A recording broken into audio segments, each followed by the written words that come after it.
एक शाम प्राची टीवी पर सीरियल देख रही होती है। तभी उसकी सास वहां आती है। अरे सीरियल में तो ऐसे मग्न है जैसे आज रात का खाना पड़ोसी आकर बनाएंगे। मुझे पता ही नहीं था आपने अपने बेटे की शादी पड़ोस में भी की हुई है। हैं? मतलब?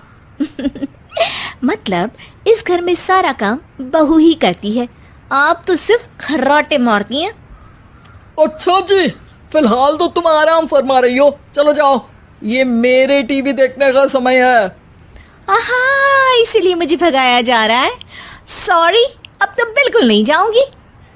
प्राची की इस बात पर दोनों सास बहू के बीच टीवी रिमोट के पीछे बच्चों जैसे छीना झपटी शुरू हो जाती है, जिसके बीच श्लोक भी काम से घर वापस आ जाता है।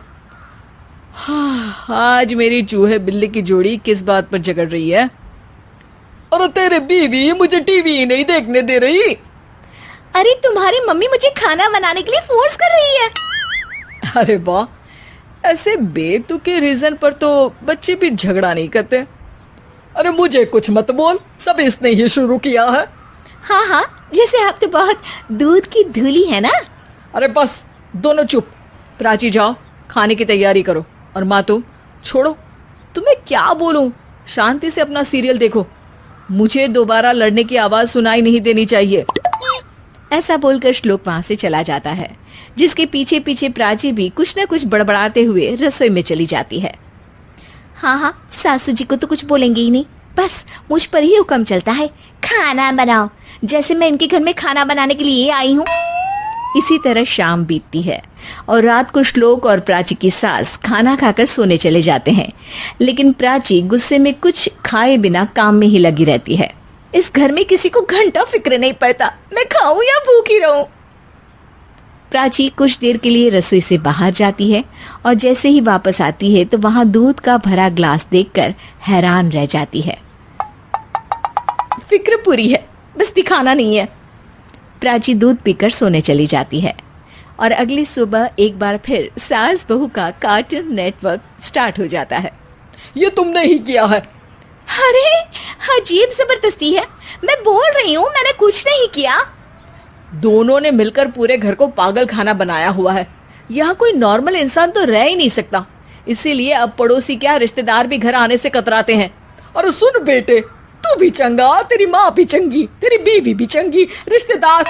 हाँ जी, आपको नहीं पता क्या, गंगाधर ही शक्तिमान है, रिश्तेदार ही। हाँ हाँ, बस समझ गया। कभी जानवरों जैसे लड़ेंगी तो कभी जुगलबंदी करेंगी। भाई मैं आप दोनों के बीच में नहीं फंसना चाहता। सास बहू की इस मनमौजी जोड़ी से परेशान होकर श्लोक अपना सिर खुजलाता वहां से चला जाता है। चलो अब मैं भी कीर्तन में जा रही हूँ। इस पर जैसे ही सास कमरे में अपना पर्स लेने जाती है तो वहां नाश्ते की प्लेट रखी देख मुस्कुराने लगती है और नाश्ता करके घर से बाहर निकलते हुए कुछ पैसे टेबल पर रख जाती है, जिसके कुछ देर बाद सिलेंडर वाला घर आता है। ओ मोरी मैया, मैं सिलेंडर के बारे में तो बिल्कुल भूल ही गई थी। घर खर्च के सारे पैसे भी मम्मी के पास है और श्लोक से बोला तो उल्टा 4 बात सुनाएंगे। प्राची ये सोच ही रही होती है कि अचानक उसका चेहरा चमक उठता है और वो घर में आकर इधर उधर देखने लगती है।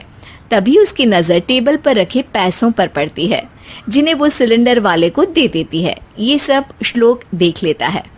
अच्छा बेटे, इतना बड़ा घोटाला, सबके सामने मैं तेरी दुश्मन और पीठ पीछे तेरी मेरी यारी।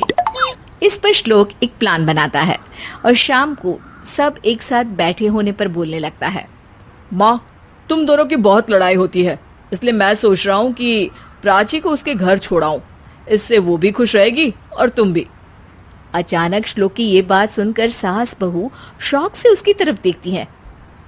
अरे ऐसे कैसे घर छोड़ाओगे, मुझे कहीं नहीं जाना। अरे तुमने बोला नहीं पर मैंने सुन लिया, तुम्हें मम्मी के साथ रहना अच्छा नहीं लगता, मुझे पता है। अरे वो, अरे जब बहू खुद कुछ काम बोले तो वो तुझे सुनता नहीं, और अब जो इसने बोला ही नहीं वो तू समझ गया।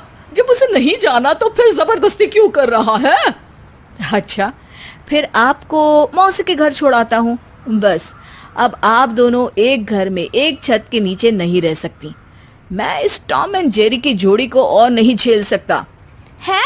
ऐसे कैसे नहीं रह सकते? तुम्हें इतनी दिक्कत है तो तुम्हारा बोरिया बिस्तर पैक कर देती हूँ, लेकिन मम्मी जी कहीं नहीं जाएंगी। बिल्कुल यही सुनना था मुझे। अगर दोनों में इतना ही प्यार है फिर हर वक्त ये लड़ाई का नाटक क्यों करती हो? देखा मैंने कैसे माँ किचन में दूध रखती है और तुम उनके लिए कमरे में नाश्ता रखती हो, और कैसे वो पहले ही तुम्हारी दिक्कत समझकर घर में पैसे रखकर बाहर जाती है। अरे भाई, इतना ड्रामा तो डेली सोप में भी नहीं होता जितना तुम दोनों ने इस घर में फैलाया हुआ है। तू हमें टॉम एंड जेरी बोलता है ना, तो याद कर वो दोनों भी एक दूसरे को बाहर वालों की बुरी नजर से बचाने के लिए हमेशा सबके सामने लड़ते थे, लेकिन अकेले में दिक्कत के समय मदद भी तो करते थे। बस हमारा रिश्ता भी कुछ ऐसा ही है। और वैसे भी अगर सास बहू में तू मैं नहीं होती तो दुनिया वालों को कहानियां कैसे मिलेंगी?